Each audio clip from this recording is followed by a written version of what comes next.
Olá, congressistas! Tudo bom? Meu nome é Rodrigo, eu sou farmacêutico e fui convidado para conversar com vocês um pouquinho, né, no Congresso Nacional Online de Pesquisa e Inovação em Farmacologia. Antes da gente começar o nosso assunto, eu queria me apresentar. Eu sou farmacêutico, formado na Universidade Federal de Ouro Preto, né? Eu sou doutor em Ciências Farmacêuticas pela URGS, né? Mestre também em Assistência Farmacêutica e especialista em Gestão da Assistência Farmacêutica. Já trabalhei aí em farmácia, farmácias comunitárias, trabalhei na gestão do SUS, trabalhei em atenção primária, né? Já fiz muitas caminhadas, né? Inclusive o meu mestrado e meu doutorado foi também em relação a como a gente pode construir uma relação da assistência farmacêutica com a atenção primária. E eu acho que foi por isso que eu fui convidado para conversar com vocês nesse congresso, né, com um assunto bem importante. Como a gente integra a assistência farmacêutica no contexto da estratégia de saúde da família? Né? Fui desafiado aí para conversar com vocês sobre esse assunto, é um assunto que eu gosto muito, né? Que eu trabalho nesse assunto há muitos anos, tanto na área acadêmica, construindo pesquisas, quanto também na área prática, né? Que eu trabalhei, né, em dois municípios na atenção básica, tentando integrar assistência farmacêutica. Então, tenho um pouquinho de experiência para trocar com vocês em relação a esse assunto, né? Então, fiz essa apresentação aqui para a gente poder uh, tentar defender a explicação, né? Por que tem que integrar, né? E por que tem que ser estratégia de saúde da família, né? Então, vamos começar a nossa conversa. Primeiramente, né, eu queria deixar aqui claro, né, que todos os materiais desta apresentação, as referências que eu utilizei para construir a apresentação e as que eu utilizei para construir o raciocínio por trás dessa apresentação, estão disponíveis nesse link aqui, né? bit.ly/gestãomed, né, com G maiúsculo, M maiúsculo. Inclusive a própria apresentação, se vocês quiserem ter acesso a ela, também vai estar disponível lá, tá? Então, qual que é o cenário que a gente tem hoje no Brasil, né? Que a assistência farmacêutica, ela é um direito dos usuários do SUS, né? Então ela não é um favor, ela é um direito. Todo mundo tem direito à assistência farmacêutica. Mas que assistência farmacêutica é essa que as pessoas têm direito, né? Porque a demanda das pessoas estão cada vez mais crescente por serviços de saúde qualificados. Né? A gente está vendo aí, né, muitas doenças crônicas não transmissíveis, a gente está vendo causas agudas, a gente passou por uma pandemia, né, que, que, que herdou aí diversos problemas e pessoas com condições crônicas aí pós-Covid. Então as pessoas estão com demandas cada vez mais qualificadas. E o dinheiro, né, o recurso, ele não acompanha, né, a qualificação dessa demanda. Ou a gente acha que não acompanha. Né? Então, esse é o cenário que a gente se encontra hoje em relação à assistência farmacêutica. Então, como que a gente pode, né, adequar essa demanda crescente, né, qual cabeça a gente tem que pensar essa demanda, né, para poder atender a essas necessidades das pessoas, né? Como que a gente pode realizar uma gestão diferente dos medicamentos? Uma gestão que não seja só de quantidade, né? Uma gestão que avalie os efeitos adversos e os efeitos terapêuticos que os medicamentos estão causando na população, que a gente é responsável, né? E como obter esses resultados concretos e mensuráveis nas ações da assistência farmacêutica? A assistência farmacêutica ela usa muitos recursos financeiros, materiais e humanos, ela presta inúmeros serviços, né, para a sociedade, mas onde estão esses números dessa prestação de serviço? Será que somente a quantidade de dinheiro investido, a quantidade de medicamento dispensado, é suficiente para dizer que a assistência farmacêutica é importante, que ela está mudando a saúde das pessoas em determinado território? Né? São perguntas bem importantes, né, que a gente tem que pensar quando estamos falando de integrar, né, de poder sair da caixinha da assistência farmacêutica, de ficar apenas na gestão do medicamento e pensar na gestão clínica e na integração com os demais setores do Sistema Único de Saúde. Então, para a gente poder entender um pouco desse cenário, né, eu vou resgatar aqui uma tese, né, de doutorado do professor Gabriel Freitas, da Universidade Federal da Paraíba, né, em que ele tentou construir uma árvore de tomada de decisão sobre o que acontece quando uma pessoa vai para uma consulta no Sistema Único de Saúde no Brasil. Então, na análise que ele fez, né, quando as pessoas vão numa consulta médica, né, 86,7% das pessoas recebem uma prescrição, né, de algum medicamento, né? E olha o curioso, a informação que ele encontrou, né? Que desses aí, 86% que recebe o medicamento, né, só 40,7% tem o seu problema resolvido. Mas como assim? O medicamento não é a solução para o problema? Se a pessoa está com uma infecção ou ela está com hipertensão, não é dar o medicamento que vai resolver? Né? Segundo o trabalho do professor Gabriel Freitas, não. Né? 40,7% tem o seu problema resolvido e 59,3% não tem o seu problema resolvido. E aí, o que acontece? Desse problema não estar sendo resolvido, ele pode ocasionar um novo problema de saúde, né? Uma falha terapêutica ou um novo problema de saúde e uma falha terapêutica. Ou seja, às vezes o problema não é resolvido e aparece um novo, às vezes aquele problema não é resolvido e se agrava, ou às vezes acontece as duas coisas, aparece um problema de saúde novo e ele se agrava. Então, ou seja, um tratamento, uma ideia de cuidado, né, que está resumida em atendimento e em o fornecimento do medicamento, funciona para 40,7% das pessoas. E esses outros 59,3%, eles vão precisar de mais recurso, né? Porque se aparece um novo problema de saúde, eles vão precisar de uma nova consulta, de novos exames, né? Ou às vezes de internação hospitalar, internação de emergência, né? Então acaba que isso gera um custo adicional, né? Um custo que não está incluído apenas, né, na aquisição do medicamento ou no pagamento do profissional que está atendendo, né? Que gera um custo adicional o fato dessa primeiro trabalho inicial não ter resolvido o problema, né, dessa pessoa. E esse não ter resolvido o problema custa muito. Então, o fato da morbidade relacionada aos medicamentos, ou seja, tudo aquilo grave, né, associado à não prescrição correta, não dispensação correta, ao uso incorreto, à reação adversa, ou seja, quando você não faz uma gestão adequada do uso do medicamento e apenas foca no atendimento, na prescrição e na dispensação, custou 60 bilhões de reais, né, para o Ministério da Saúde e para o governo brasileiro no ano de 2018. Né? E só para vocês terem uma ideia, né, nesse mesmo ano, o governo federal gastou 10 bilhões de reais em medicamento. Que loucura! Então quer dizer que você gasta mais para corrigir os erros, né, causados aí pela uma gestão inadequada dos medicamentos do que para comprar o próprio medicamento que você está fornecendo para a pessoa, né? Numa razão de 1 para 5, né? Então, como que o sistema vai existir desse jeito? Né? A gente nem está falando aqui do problema das pessoas, do dano que causa a saúde delas, do impedimento delas de trabalhar. A gente está falando aqui do custo para o sistema em sustentar essa forma de se pensar o uso do medicamento no Brasil. Então, pensando num lugar mais local, assim, né, eu trabalhei no ano de 2019, né, acompanhando alunos de farmácia numa unidade básica de saúde, né, no município de Caxias do Sul, onde a gente tinha 3 ESFs, né, associadas nessa unidade básica de saúde, e ali naquela ESF tinha um dispensário, ou seja, as pessoas elas acessavam os medicamentos que elas precisavam na própria unidade de saúde. Elas não precisariam de ir até o centro da cidade ou na farmácia básica para conseguir, né? E a exceção eram os medicamentos de controle especial e os antibióticos, né? Então não era uma farmácia, era um dispensário que tinha ali um técnico, né, que cuidava daquele dispensário.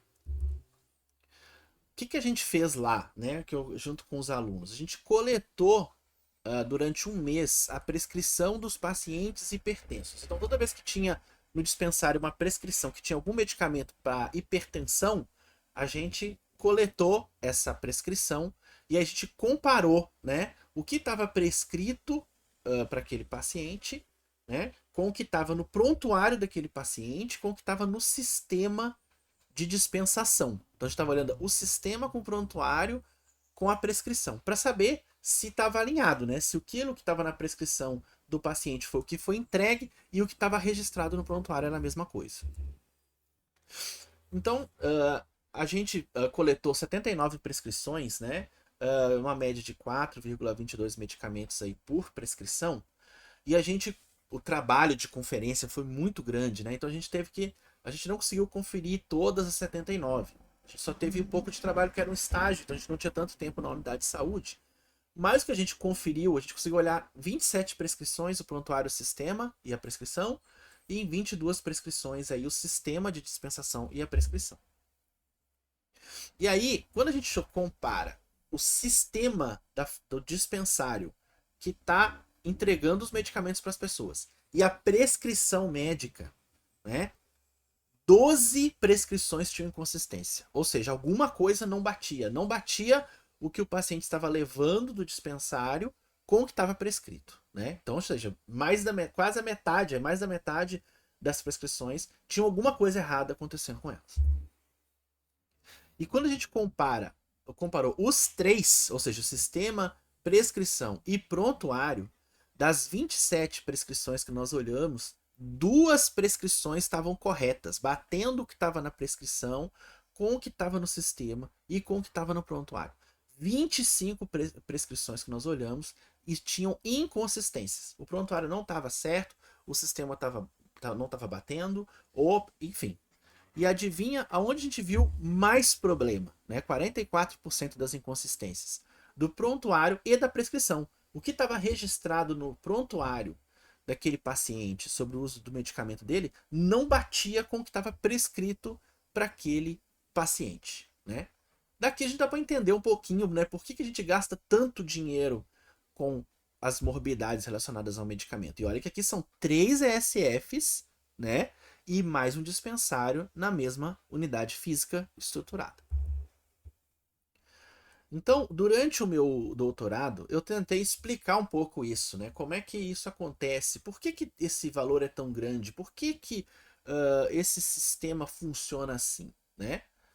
A primeira coisa que nós temos que entender é que a morbidade relacionada a medicamentos, né, que a gente falou que é todo aquele dano grave, né, causado por uma falha, né, no processo do uso do medicamento, da prescrição, da dispensação, do armazenamento, uma reação adversa, né? Todos esses problemas graves que acontecem, que custa 60 bilhões de reais aí por ano, 53% são preveníveis. Então, se a gente tivesse um efeito, uma gestão adequada do uso desse medicamento, a gente conseguiria prevenir quase mais da metade desses itens, né? E esses eventos acontecem por um modelo de cuidado inadequado, né? Um modelo ainda focado em condições agudas, né? Onde você existe uma longitudinalidade do cuidado, mas ela não é focada na farmacoterapia, né? Então, o modelo de cuidado relacionado ao medicamento ainda é o modelo agudo, né? De pega a receita, vai na farmácia, pega o medicamento, vai para casa, né? Não existe um raciocínio longitudinal sobre o que essa pessoa faz quando o medicamento está em casa, se ela vai buscar o medicamento quando acaba, se ela acumula, né? Os regimes dos pacientes estão cada vez mais complexos, né? Então, na atenção primária, o uso de 5 ou mais medicamentos, né, está cada vez mais prevalente na população, né? Então, com isso, os regimes estão mais complexos porque as pessoas estão ficando mais com a doença mais descompensada ou porque está tendo erros, né, de prescrição, erros de acompanhamento, que estão fazendo com que essas prescrições fiquem mais complexas, né? Então a gente está vendo aí, né, aquele ovo ou a galinha bola de neve crescendo, né? Porque a pessoa está usando uma farmacoterapia inadequada, ela vai descompensar, e descompensar vai aumentar o número de medicamento, que vai continuar usando de maneira inadequada, que vai continuar descompensando, né? Enfim. E além disso, né, um outro fenômeno, né, da judicialização da saúde, ou seja, quando as pessoas precisam entrar com um processo para conseguir um medicamento que o SUS não fornece ou que está em falta, a prescrição médica é o principal documento. Né? Não existe ainda, de forma sistêmica, um processo de avaliação técnica clara, né? Em que o caso seja realmente avaliado, né? E uma decisão técnica acessória o juiz na hora de decidir. Então, se a prescrição médica, que é o principal documento, se é o médico dizendo que é preciso, é o principal documento, você vai gerar, né, um custo adicional para o sistema, né, porque não foi avaliado de maneira crítica a situação daquele paciente, a situação daquele tratamento. Né? Então, esse cenário é o cenário que a gente tem hoje, né? Que a gente precisa refletir, né, sobre isso. Porque esse modelo, tudo isso, esses valores, esses números aí que eu apresentei para vocês, é o modelo atual da nossa assistência farmacêutica. A gente precisa seguir em frente. Né? A gente tem que pensar em como a assistência farmacêutica pode melhorar. O que a gente pode fazer para ela ser diferente? Né? E a resposta veio da OMS. A OMS, né, a Organização Mundial da Saúde, ela, desde os anos 2000, né, ela é muito forte no intuito de defender a segurança do paciente. Né? Então, os danos, não só dos medicamentos, mas do processo do cuidado em saúde, né, é muito grande. As pessoas sofrem muito com esses problemas e a maioria deles é evitável. Como a gente viu relacionado aos medicamentos, 50% é evitável. Então, ela propôs, né, um plano de ação global para a segurança do paciente, né, que começou em 2021 e vai até 2030, né, em busca da eliminação dos danos evitáveis nos cuidados de saúde. E como a gente viu ali atrás nas informações que eu mostrei para vocês, né, a assistência farmacêutica, né, gera muito dano evitável. Então, ela é um foco aqui que a gente tem que pensar. Esse documento é importante a leitura, né? Tá em português. Então, como é que esse plano eles pensaram para funcionar, né? Primeiro, a missão é que ninguém seja prejudicado. Então, é uma meta audaciosa, uma missão audaciosa. Ninguém seja prejudicado pelos cuidados de saúde, né? Já basta a vida. O cuidado em saúde não pode gerar mais problema para aquela pessoa, né? E que a pessoa receba um cuidado respeitoso e seguro todas as vezes, em todos os lugares. Então a gente tem que pensar, como é que é a minha farmácia? Como é que é a minha unidade básica de saúde? Será que está seguindo essa missão? Qual é a visão desse plano? Eliminar todas as fontes de danos evitáveis. Todas as fontes de risco e danos evitáveis. Como a gente está vendo aí, a assistência farmacêutica é uma fonte de risco. Ela tem várias fontes de risco que tem que ser eliminada. E a meta é atingir a redução máxima possível em danos evitáveis no mundo. Né? Então, esse plano, né, é para todos o mundo. Então, é para o país, é para o estado, é para o município, mas também é para a unidade de saúde, é para a farmácia, é para o hospital. Eles escreveram de uma forma que serve, né, desde o ministro da saúde, o que eu vou fazer, até o enfermeiro que está na unidade de saúde, o que eu vou fazer. Né? Então, é um documento que a gente precisa conhecer, né? Até para a gente poder entender por que a assistência farmacêutica tem que se integrar com a estratégia de saúde da família. Então, dentre as várias estratégias ali que tem, né, eu separei uma, né, que fala sobre os medicamentos, né, porque eles também são fontes de danos evitáveis, como a gente viu anteriormente. Né? Então, o que ela recomenda para as unidades de saúde? Ou seja, cada unidade de saúde, cada ponto de atenção à saúde deveria ter um grupo de liderança, né, para implementar o terceiro desafio global para a segurança do paciente, que a gente vai ver daqui a pouco. Né? Designar alguém, né, um oficial, equipe responsável em cada unidade de saúde, né, para poder fazer esse desafio global funcionar, que a gente vai ver daqui a pouco. Né? Identificar os erros e danos relacionados à medicação, né? Então, ou seja, registrar, né, identificar o que está acontecendo em relação aos erros de medicamento ou de medicação. monitorar o progresso, ou seja, criar indicadores de redução do dano, né? Alertar as autoridades quando alguma coisa acontece de maneira errada, né? Algum erro, algum dano relacionado ao produto, né? E melhorar a instrução do paciente sobre medicação, né? Então, essas estratégias aqui são estratégias globais para todos os pontos de atenção à saúde, né? Desde um hospital a uma unidade de saúde, a um CAPS, não interessa. Se é uma unidade de saúde, esse aqui é a orientação para redução dos danos associados ao medicamento. E qual que é o terceiro desafio global da OMS, né? Então, o terceiro desafio global é reduzir em 50% o dano associado ao uso do medicamento no mundo, né? Então, a OMS, né, está nos dando a chancela da gente pensar e defender a assistência farmacêutica de uma maneira diferente. Como fazer isso, né? Então, de forma bem resumida, né, é o conheça, verifique e pergunte, né? Então, todos os profissionais de saúde, né, tanto os profissionais quanto os usuários, deveriam seguir essas três questões, né, de conhecer, verificar e perguntar, né? Então, com essas três perguntinhas, né, a gente constrói o nosso plano do desafio global, de tentar reduzir em 50% o dano associado ao uso de medicamentos. E por onde a OMS quer que a gente comece esse plano, que é bem audacioso, né? Se a gente olha esse círculo aqui, né, ele mostra várias coisas, né? Os medicamentos, os sistemas de medicação, os pacientes e os profissionais de saúde, né? Que são as quatro cores grandes. Mas vamos olhar o meio do círculo, né? Quais são as áreas-chave de atuação para diminuir o dano associado ao medicamento e entrar nas metas da Organização Mundial da Saúde: polifarmácia, transições do cuidado e situações de alto risco. Então vamos lá. Polifarmácia. O que é a polifarmácia? O paciente que utiliza muitos medicamentos ou utiliza mais do que ele precisa, né? Então são esses dois raciocínios. Então eu tenho que ter uma ação específica para essa população que está utilizando muitos medicamentos e que está utilizando mais do que precisa. Como é que eu vou saber se está usando mais do que precisa, né?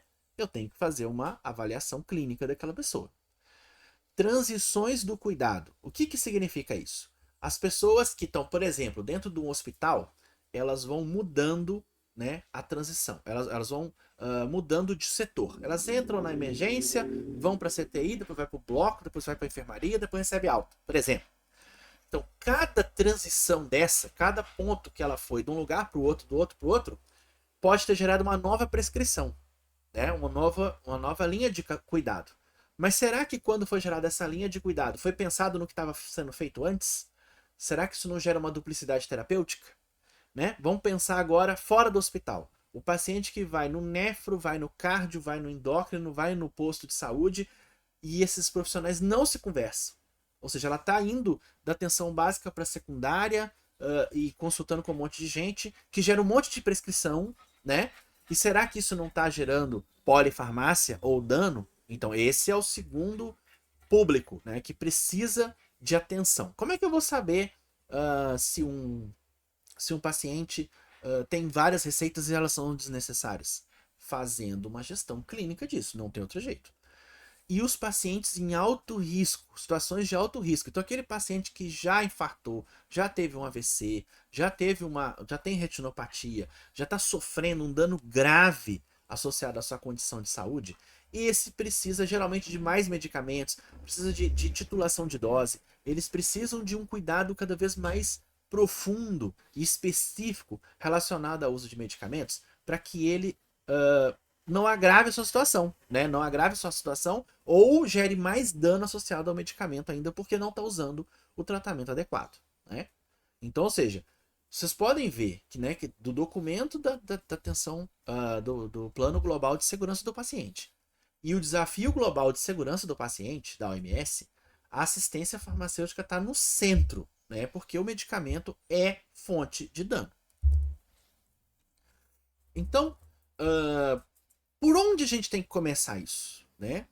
Pela atenção básica, né? Porque a atenção básica, ela é tanto no sentido de proximidade, né? Porque são profissionais que estão próximos das pessoas, que conhecem a realidade das pessoas, né? Que estão em contato direto com os determinantes sociais de saúde daquela região. Eles conseguem costurar intervenções específicas para aquela comunidade, né? Trabalhando no hospital, eu trabalhei durante 9 anos no ambulatório da cardiologia do Hospital de Clínicas de Porto Alegre. E é muito diferente você atender um paciente no consultório do hospital do que atender o mesmo paciente, por exemplo, numa visita domiciliar. Você conhece o entorno. O paciente dentro do consultório, ele consegue performar. Ele consegue te. Você tem que entender muito bem do que ele está falando, e mesmo assim você não conhece os determinantes sociais. E a atenção básica, eles estão próximos, eles sabem, eles estão muito perto, eles conseguem ser mais resolutivos. E além disso, no Brasil, né, eles são os coordenadores e ordenadores da linha de cuidado, de todas as linhas de cuidado. Né? Onde tem uma rede de atenção à saúde, a atenção básica é o centro, é onde vai acontecer a gestão do cuidado dessa pessoa, onde é que ela vai fazer o exame, quando é que ela vai operar, quando é que ela vai não sei o que, quando é que ela volta. Então, a atenção básica à saúde, ela é o caminho para a gente atingir esses objetivos, né? Tanto os globais da OMS, né, relacionados ao medicamento, a atenção básica é onde a gente consegue fazer isso. E como que a assistência farmacêutica se correlaciona com a atenção básica, né? Eu estou defendendo aqui uma ideia, né, de que a gente viu que a OMS ela está muito preocupada com a gestão clínica das pessoas, do medicamento, né? Existem estratégias também relacionadas ao acesso, né, a medicamentos também no documento da OMS. Mas o principal, onde ela mais fala sobre o uso adequado de medicamentos, é para a redução de danos associados ao uso de medicamentos. Então a gente tem que pensar nessa ótica, né? Então acho que é assim que a assistência farmacêutica deveria se correlacionar com a atenção básica. Por exemplo, na política nacional de atenção básica, que faz a regulação aí da nossa atenção básica, ela fala um pouquinho sobre a assistência farmacêutica. Curioso que ela fala assistência farmacêutica com as letras minúsculas, né? Ela coloca ali no artigo 7º que são responsabilidades comuns a todas as esferas de governo, né? Garantir disponibilidade e acesso, né, a medicamentos e insumos conforme as listas, os protocolos e tal, né? Visando a integralidade do cuidado. Estão percebendo que no artigo 7º, né, ela ainda está pensando lá no acesso, né? E a gente está vendo, né, que os documentos da OMS, né, não tão eles pensam no acesso também, mas elas já estão pensando na gestão do uso desse medicamento, né? Então aqui, né, visando a integralidade do cuidado, né, ela tenta dar um ponto um pouco mais amplo, né, para assistência farmacêutica, mas ela está deixando muito clara, né, de que o objetivo dos gestores é apenas disponibilizar o medicamento, né, o principal. Mesmo escrevendo o uso racional de medicamentos, ela não estrutura, né, como é que vai funcionar essa assistência farmacêutica na atenção básica? Como é que esse uso racional de medicamentos vai funcionar, né? Ela deixa um pouco fechado esse assunto. E no capítulo 3 do anexo, né, ela fala também em áreas de assistência farmacêutica. Né? Curioso que ele não usa a palavra farmácia, não usa a palavra dispensário, né? Não usa um termo para definir, né, o que é essa área de assistência farmacêutica que deveriam conter nas unidades básicas de saúde do Brasil. Né? Então, a Política Nacional de Atenção Básica, observando esses dois pontos aqui, ela não dá uma ideia assim, de como direcionar a assistência farmacêutica dentro da atenção básica para obter aqueles resultados lá que a OMS quer que a gente obtenha. E a forma de financiamento, né, da atenção básica à saúde, né, o Previne Brasil, né, ele trouxe aí, tem vários pontos de discussão, né, Então, mais uma coisa que eu acho importante aqui é a assistência farmacêutica, o dispensário, a farmácia, os pontos que entregam medicamentos no SUS, na atenção básica, eles geram muitos dados, muitas informações, né? Que não são registradas, não são acompanhadas, né? Não são monitoradas, né? A gente viu lá que é uma meta, né, uma estratégia para o desafio global, para o plano global de segurança do paciente, monitorar, né? Então, é identificar e monitorar, né? E esse monitoramento, né, das coisas que acontecem na assistência farmacêutica, por exemplo, principal, né, a adesão. Né? O paciente tem 30 comprimidos, vai durar 30 dias, em 30 dias ele tem que voltar para buscar o seu medicamento. Se ele não voltou para buscar, alguma coisa de errado aconteceu. Alguma coisa está errada. Será que a assistência farmacêutica consegue gerar indicadores para mostrar para a atenção básica quais são essas pessoas, para ela poder, enfim, por meio da sua rede de agentes comunitários de saúde, entender o que está acontecendo com aquela pessoa? Para daí sim trazer essa pessoa de volta para a atenção básica e gerar mais resultado, né? Porque a atenção básica está sendo financiada, uma parte, né, pelo desempenho e por incentivos. Então a assistência farmacêutica ela tem esse papel também, né? Só que ele não é utilizado, não é em muitos lugares isso não existe essa conversa. A assistência farmacêutica entrega o medicamento e deu, né? Faz aquela gestão logística e é isso aí, né? E essa parte dessa contribuição que a assistência farmacêutica pode dar, além da entrega do acesso ao medicamento, né? Então, quando a gente pensa na rede de atenção à saúde, né? Quando a gente pensa em todos os equipamentos de saúde que existem no território, né? Que são ordenados e coordenados aí pela atenção básica, né? Quanto que a farmácia está conectada nessa rede? Quanto que ela apenas é um ponto que entrega, que recebe, que distribui o medicamento, né? O quanto que ela pode contribuir para estruturar essa rede, não como um ponto de apoio, né? Um ponto de suporte logístico, que também é importante, né? Mas como um ponto de perseguir os indicadores de melhor saúde para as pessoas. Então, durante o meu doutorado, eu tentei discutir essas questões, né? E isso fazendo uma reflexão sobre a construção da assistência farmacêutica. Eu penso que a gente tem municípios assim no Brasil que tem fases de estruturação diferente, né? Então, primeiro então o modelo de distribuição de medicamentos. Então a gente tem, enfim, a compra do medicamento e a sua distribuição. A gente sabe que isso é essencial. A assistência farmacêutica não existe sem o medicamento, né? Então ela precisa existir. Então a distribuição dos medicamentos, né, é o ponto primário, né, onde toda assistência farmacêutica inicia, né, pela distribuição dos medicamentos. Só que o que acontece? Distribui para quem? Distribui quanto? Distribui onde? Distribui por quê? Então, quando a gente começa a fazer essas perguntas, né, a gente começa a racionalizar a distribuição, né? Inclusive, eu moro aqui no Rio Grande do Sul, e no Rio Grande do Sul tem alguns municípios, por exemplo, que tem 470 medicamentos na relação municipal de medicamentos essenciais. Tem 200 e não sei quantos, tem 500 e não sei quantos. Então, tipo assim, ó, será que tá tendo uma racionalização do que tem que ser distribuído, né? Ou tá distribuindo tudo? Não tem nenhum critério técnico, clínico que justifique os 470. Esses municípios estão no modelo 1, né? O modelo 2 é quando a gente já começa a aplicar esse raciocínio de distribuição e acesso. Já começa a pensar como que as pessoas conseguem o medicamento, quanto que elas têm que andar até conseguir o medicamento, como é que é o lugar que elas chegam para receber esse medicamento, qual que é a estrutura, a ambiência, né? Como é que está a gestão, quanto que falta, né? Então eu consigo racionalizar o modelo de distribuição.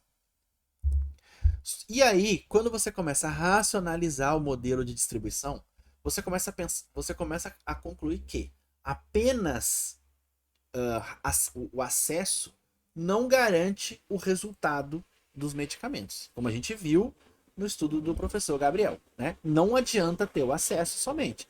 A gente precisa compreender e resolver as necessidades relacionadas ao uso de medicamento. Então, esse seria o terceiro modelo, né? E eu coloquei ele dentro dos outros porque não tem como um modelo existir sem o outro. Um modelo não anula o outro. Então, primeiro, eu tenho que ter medicamento, eu tenho que comprar medicamento, distribuir esse medicamento. Eu tenho que ter uma estratégia racional para essa distribuição, né? Para essa seleção, para esse produto que vai ser entregue para as pessoas. E eu tenho que ter formas de entender se esse medicamento está sendo distribuído e está sendo acessado pelas pessoas gera resultados bons e não gera resultados ruins.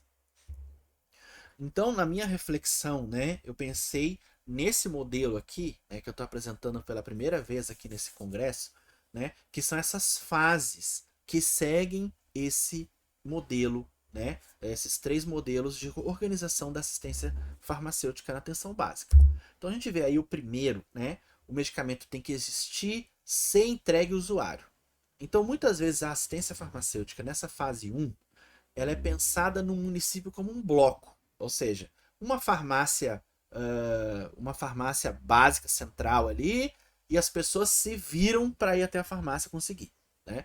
Então tem muitos municípios que tem esse raciocínio, né? O medicamento existe e ele é entregue, né? Eu não estou pensando como que esse usuário chega até lá, né? A demanda é quantitativa. Eu estou pensando em número, comprar em T, e aí eu não eu tento acumular, centralizar esse processo logístico, né? E aí, o que acontece? Geralmente, nos municípios, eles começam a pensar que somente ter o medicamento distribuído de qualquer jeito, né? Ou então centralizado numa única farmácia, pode não ser esse modelo adequado, né? Então ele começa a pensar já em racionalizar as regiões do município e as necessidades de cada região em relação ao acesso. E isso passa para a fase 2. Né? Então, na fase 2, né, já começa a se pensar as dimensões do acesso. Ou seja, eu não estou pensando somente em comprar o medicamento, em ter. Em sim, como que essas pessoas conseguem? Né? Acessibilidade geográfica, a capacidade aquisitiva, a aceitabilidade das pessoas ao serviço de dispensação das farmácias, né? Então eu começo a construir uma política de assistência farmacêutica pensando um pouco mais nas pessoas, né? Eu estou pensando ainda muito no medicamento, mas estou pensando um pouco mais nas pessoas em saber como que elas acessam isso. Então, eu acredito que a maioria dos municípios brasileiros, eles estão nessa fase aqui, nessa fase 2, né? Que eles têm o centro de distribuição, compram, né? Fazem ali uma logística mais ou menos e tentam pensar, né, como que as pessoas conseguem o medicamento, né? Então eles podem ter um raciocínio um pouco em bloco, mas ou distribuído em distritos, com a farmácia distrital, ou com uma unidade móvel, ou com uma dispensação junto com a consulta médica, alguma coisa assim, né? Só que aí o que acontece? Quando chega nesse nível aqui, né, você começa a detectar nos seus indicadores que não é suficiente, porque você começa a perceber que apenas o acesso não está gerando resultado em saúde. Então aí a gente passa para a fase 3. Né? Então a fase 3 é justamente essa, que a gente tenta, a assistência farmacêutica contribui na compreensão e resolução das necessidades relacionadas ao uso de medicamentos. Então aqui há uma virada de chave, né? Porque a gente não está pensando no medicamento, a gente está pensando nas pessoas, nas famílias e nas comunidades que usam medicamentos. Então, você faz a logística pensando nas pessoas e não pensando no medicamento. Né? Você faz a gestão do medicamento pensando nesses três focos. Então, nesse caso aqui, nesse modelo, né, a gente já está pensando que dentro de cada distrito, as unidades básicas de saúde, elas têm determinantes sociais distintos. Então, para eu poder entender essa relação das pessoas com os medicamentos, eu preciso fragmentar mais ainda, descentralizar e colocar as ações da assistência farmacêutica dentro de cada unidade de saúde. Né? Então, a gente percebe que, na verdade, o município não tem fase 1, 2 e 3. Ele tem as três fases. Porque tem municípios, por exemplo, que podem fazer um projeto piloto escolher uma unidade básica de saúde para tentar implantar a fase 3, para daí ver se ela consegue se disseminar para as outras unidades, né? Então a fase 3, né, que seria justamente essa, onde a gestão clínica logística dos medicamentos é descentralizada e ocorre na unidade básica de saúde, né, ela está acontecendo. Né? A gente tem muitas experiências aí positivas e eu recomendo a vocês conhecer a experiência de São Paulo, né, do município de São Paulo, né, onde isso está acontecendo de maneira radical, né, com contratação de muitos farmacêuticos, justamente para manter esse pensamento, né, de entender a realidade do uso de medicamentos dentro da unidade básica de saúde, junto com a equipe, junto com a atenção básica à saúde. Então, nessas três fases, né, na fase 1, na fase 2 e na fase 3, né, a gente vai aumentando a complexidade da organização da assistência farmacêutica. Então, durante a fase 1 e a fase 2, né, e a fase 3, a gente vai qualificando os serviços farmacêuticos técnico-gerenciais. Né? Então, ou seja, toda essa questão da gestão de suprimentos. Durante também as fases, nós vamos aumentando a sustentabilidade. Ou seja, eu tenho que defender a assistência farmacêutica. Eu preciso de indicadores que me demonstram por que eu tenho que fazer isso. Né? Porque, por que eu tenho que ter uma farmácia em cada unidade básica de saúde? Por que eu tenho que ter essa gestão clínica do medicamento em cada unidade de saúde? Se eu não tenho indicadores para demonstrar esse resultado, ninguém vai investir. Então, a sustentabilidade da ciência farmacêutica vai aumentando, porque eu vou construindo mais políticas, mais POPs, procedimento operacional padrão, vou treinando cada vez mais, qualificando cada vez mais a mão de obra, os recursos humanos da ciência farmacêutica. E na fase 2, inicia-se os serviços farmacêuticos clínico-assistenciais. Geralmente, esses serviços iniciam com a orientação da insulina, a orientação dos dispositivos inalatórios, né? Inicia-se de maneira mais rudimentar, com uma dispensação um pouco mais qualificada, né? E com o tempo, esses serviços vão se especializando até na fase 3, você ter esses serviços dentro das unidades de saúde, né? Para se especializar cada vez mais nas pessoas, na família e na comunidade que eles atendem. E não como uma orientação central para todos fazerem da mesma forma. Então, queria trazer um exemplo prático, né, da fase 3, né? E aí eu queria trazer aqui o exemplo do município de Gramado, no Rio Grande do Sul, né? Que a gente conhece, aí todo mundo conhece o município de Gramado, né? Pelo turismo, pelo chocolate, né? Por várias coisas legais que tem em Gramado. Mas não tem só isso em Gramado, né? Porque lá também se iniciou, né, uma implantação da fase 3, ou seja, de tentar pensar a compreensão das necessidades das pessoas relacionadas ao uso de medicamento dentro da unidade de saúde, não uma coisa geral, né, do município ou do distrito, né? Então eu tive fui consultor técnico regional para a implantação do cuidado farmacêutico, né, em 17 municípios do Rio Grande do Sul, e um deles, né, que foi o município de Gramado, né, que foi a farmacêutica Franciele, que levou à frente esse projeto, né? Então a gente deu suporte, né, para que ela pudesse demonstrar, primeiro, né, criar uma equipe de condução para construir esse projeto, formado por profissionais parceiros, né, dessa ideia, convencer o gestor e a equipe de saúde, né, para implantar, porque ela precisaria de carga horária, né, para fazer os atendimentos, e também iniciar os atendimentos, fazendo as consultas farmacêuticas com indicadores de resultado, né? Não apenas executando consulta de maneira aleatória, mas sim participando da vida da unidade de saúde. Então aqui nós temos então uma integração, né, da assistência farmacêutica com as equipes de saúde da família da unidade de saúde em que foi implantado esse serviço, né? Então o município de Gramado fez um vídeo institucional sobre o quanto que isso impactou nos profissionais de saúde, quanto que mudou o fato de ter uma farmacêutica, né, atendendo os pacientes, participando das reuniões de equipe, né, realizando intervenções farmacêuticas para diminuir a morbidade relacionada a medicamentos, né? Então, vamos assistir o vídeo. Vim um pouco desestimulada, né, desse lado de realmente querer fazer a diferença, que eu sempre tive dentro de mim e estava lá escondido. E agora, com esse brilho no olhar, com essa menina que tu tá dizendo, né, retomei uma série de coisas assim. Então, eu agradeço muito tudo isso e dou os parabéns.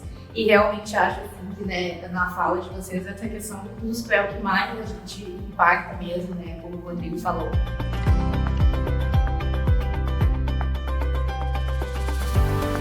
Como enfermeira, tinha muita vontade e agradeço ao projeto por conseguir implementar essa parte, que é do cuidado com os pés, assim, que era uma coisa que eu já queria e que há muito tempo, e que, querendo ou não, eu consegui no momento que a gente senta e discute com outros profissionais com a equipe. Quando a gente consegue fazer uma coisa de fato, eu já sonho faz um tempo, isso é muito bom.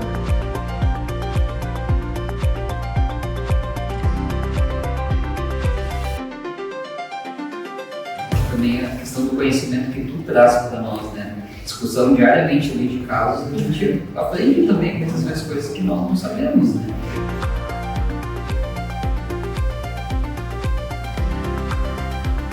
E a gente consegue fortalecer essa orientação, né? Então, muitas vezes, até o entendimento deles da própria comorbidade também, não entender o que é diabetes, né? Às vezes mexe na pressa, né? Na rapidez, muitas vezes infelizmente, né? Pelas agendas.